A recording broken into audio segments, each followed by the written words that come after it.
Welcome back, folks, to another top 10 videos that are games that I've beaten. This is a 2023 edition. These are all the games that I've beaten in 2023 for multiple consoles.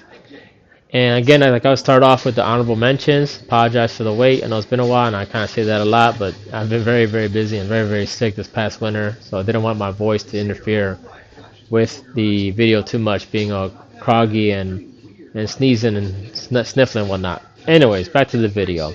Again, I have 4 honorable mentions for my top 10. First one here is Rage 2, and I played Rage 1 on the PlayStation 3 and Xbox 360. This is the first-person shooter with a lot of unique weaponry. One mainly is a boomerang that comes back to you. That's real fun to use. If you like those type of games that are out of this world, first-person shooters like Borderlands and Bulletstorm, without the looter shooters, you just get the same weapons and upgrade them and armor and gear. The story is great, it's fun. But I want to say it's the best first-person shooter, but it's a lot of fun to try something different. So try it out if you want to try something different.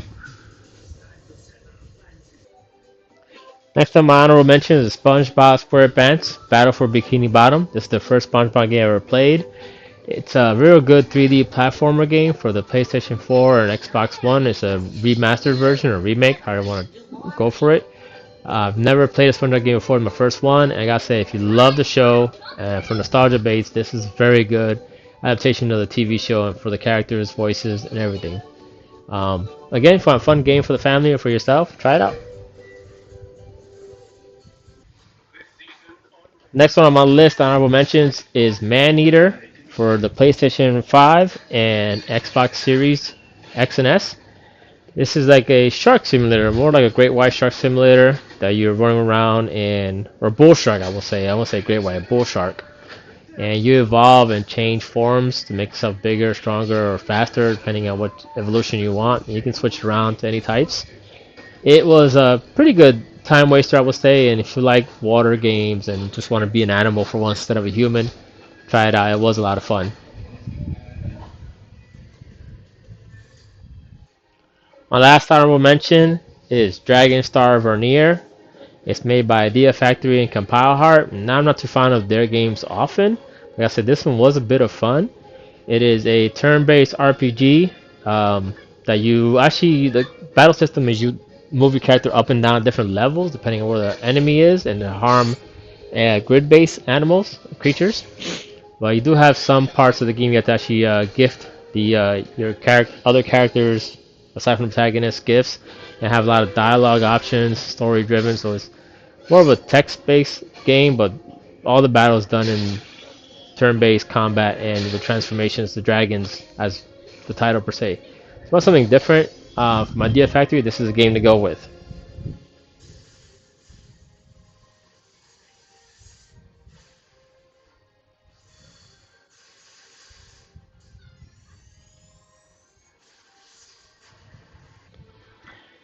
And my number 10 spot is Child of Light. This game is a turn-based RPG. It's side-scrolling platforming sections just to get through to the level, so kind of a Metroidvania. So that's what really got me into it, but I didn't really know the game was mostly, all the battle system is turn-based, and you actually recruit different characters as your partners to do different things as far as damage dealer, healer, a mage user. You can switch the party members around.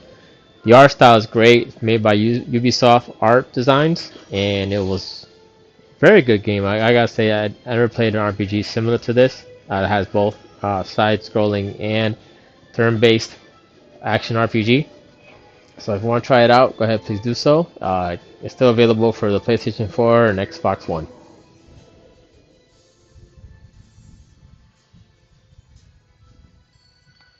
And my number 9 spot is Kenna Bridge of Spirits.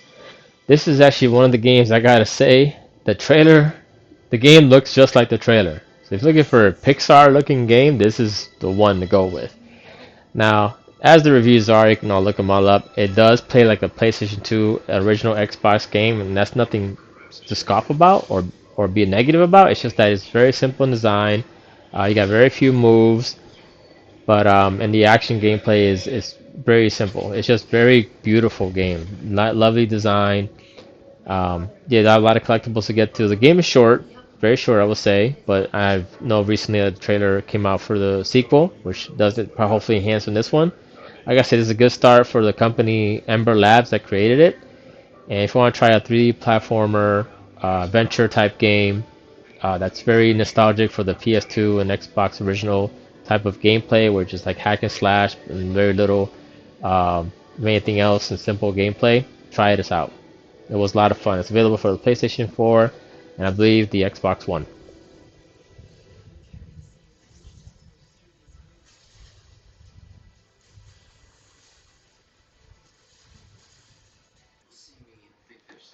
I have my number 8 spot, and I've already done a quick review on this, and I don't need to go in detail about the review about this because there's probably hundreds out there. But it's my number 8 game, and this is Marvel Spider-Man for the PlayStation 4. This is probably the one of the greatest games of Marvel, I would say. That was such a good adaptation of the superhero, especially the design of New York and swinging around. Besides the old Spider-Man games for the I think PlayStation 1, PlayStation 2, those are great as well. And I gotta say, this is the best adaptation of New York City design adaptation of it, apart from that Ubisoft game, which I'm now forgetting the name of it, that I've also played. But if you really want a superhero game, with a great story, great adaptation, play this Marvel Spider-Man. At my number 7 spot is Bloodstained Ritual of the Night. This is a side-scrolling gothic Dracula vampire-ish type of game, similar to I would say Castlevania, mainly because it was made by the same developer that originated from the original Castlevania games. And I gotta say it's slow paced, but that's okay because it's so was the original Castlevania was a little slow paced. But the artistic style is very beautiful. It's very nice. You actually get different type of weaponry to change your elemental skills and your magic skills. The weapons themselves, physical weapons themselves, are not much of a difference, but the gameplay is, like I said, very easy, straightforward. But the levels and the monsters to kill are very hard. You will die quite a lot in this game. It does have a different type of leveling system. You have to actually level was kind of like familiars, or like kind of creatures you control, to level them up to be better in battle and to use different type of skills. If you want to try something different in Castlevania, and this I think is also getting a sequel soon. I haven't played the spin-offs of the Bloodstained games, but I will eventually. So try this out. And my number 6 spot is Resident Evil Zero. This is a prequel to the original Resident Evil, and it originally came out on the GameCube, and now it's available for the PlayStation 4 and Xbox One. This is a it goes back to the original Resident Evil games. You actually have to stand still and move around, which is called tank controls. And if you're not into that, I wouldn't say no going back to the Resident Evil games. But if you do want more lore and love the franchise, I would say try this out, especially if you're playing the remakes, because those are way more modern controls and easier to play. But the story in this is great. It is a short game, just like any other Resident Evil game, but I will say I did enjoy it a lot. And it's a good start to learn what happened to the Spencer mentioned in Resident Evil 1 and the fate of Rebecca Chambers as well before she was introduced later on. So if you do love Resident Evil, I would say do try this out. At my number 5 spot is Children of Morta, which is out for the PlayStation 4 and Xbox One. This is an over-the-top, a roguelite, I'll say RPG adventure type game.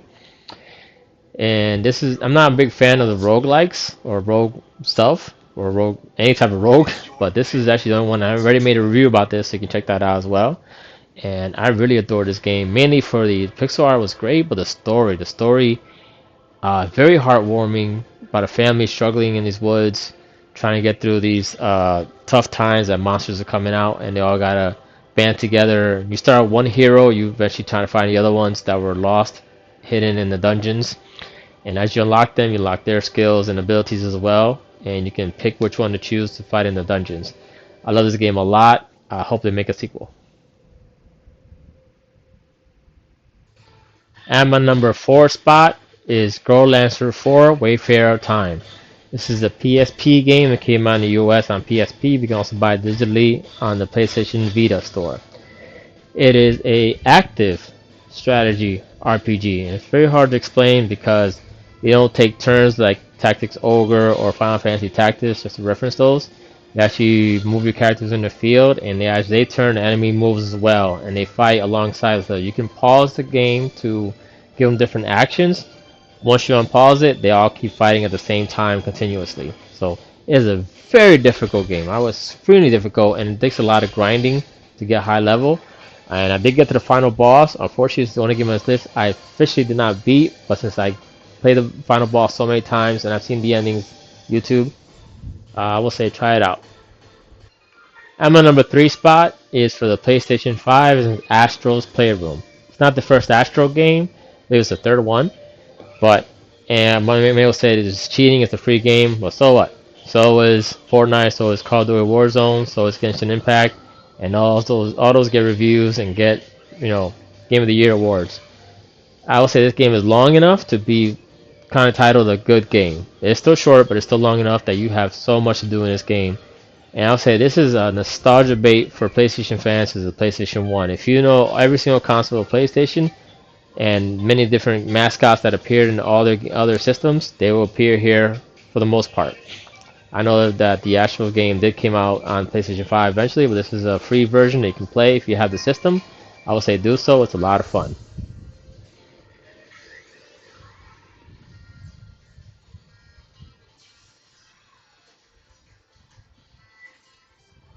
And my number 2 spot is Star Ocean: The First Departure R, which is a kind of remake of the Star Ocean series that came out on the PlayStation 1, I think. I can't remember if it was Super Nintendo or PlayStation 1.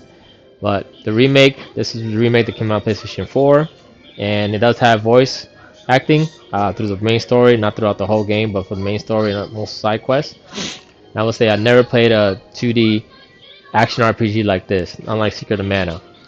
And you do go into battles into a smaller screen, which you fight sideways, and it's kind of like a beat 'em up, but not really. But you do actually assign spells and everything. You'll control one character at a time, as opposed to many, but you can switch between any of the 4 characters in your party when you recruit them.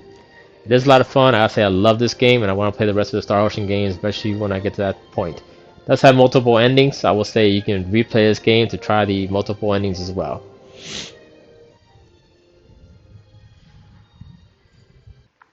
And my number 1 spot is Assassin's Creed Origins, made by the company Ubisoft. It is out for the PlayStation 4 and Xbox One. I believe PC as well. I've lost track of the Assassin's Creed series since Assassin's Creed 4 Black Flag. I did play Unity and Syndicate, and I was really bored with those two and never finished them. But when I got into Origins, I do love Egyptian hieroglyphics and the lore of Egyptian history, ancient history. Not so much as Greek, but I knew quite enough about it. And this one, I gotta say, brought me back into the Assassin's Creed series. I loved it a lot. It was a lot of fun. It is all desert, and when people say there's nothing to do in the desert, there was plenty to do here. You have a lot of greenery. You have a lot of animals to fight against. The gators as well is the most toughest. Sorry, crocodiles are the toughest to fight against. But there are multiple creatures as well, as long as the hippos. The character as well. I gotta say, I got really got into the main protagonist in this game. And if you want to continue the Assassin's Creed series before Odyssey and Valhalla, I would say start with this one. But thank you all for watching again, my top 10, and hopefully get to see you in the next video. Thank you all again.